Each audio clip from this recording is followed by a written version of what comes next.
Frequency is the heartbeat of our energy grid. That heartbeat in North America is 60 hertz. In other parts of the world, including Europe, it's 50 hertz. But what does that actually mean? Well, practically, it means that if you plug a hairdryer from North America into a European outlet, you'll quickly become the proud owner of an expensive paperweight. But the stakes get higher than that. Medical and factory equipment, transportation infrastructure, telecommunications, even modern lighting are all designed to run on electricity at a specific frequency. But how does all of that work? And what exactly is grid frequency?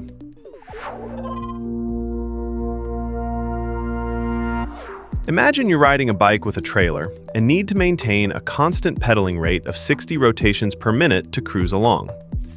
If you pedal too slowly, the bike falls over. If you pedal too quickly, you lose control and the bike starts to brake.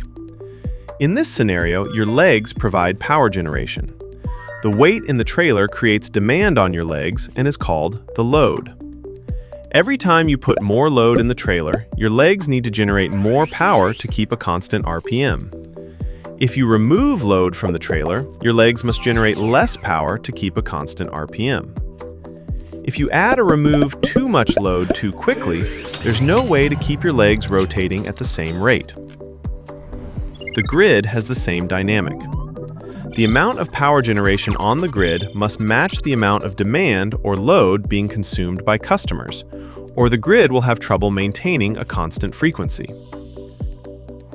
Just like our cyclist, the majority of generators on the grid are trying to rotate at constant speed in sync with each other.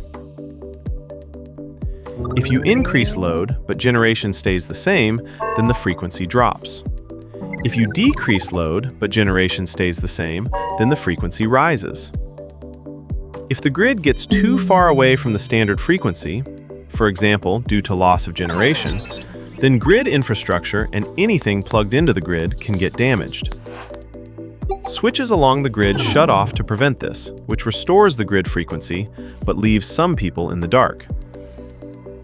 Maintaining grid frequency used to be a big, slow process, with planning taking years and looking decades ahead.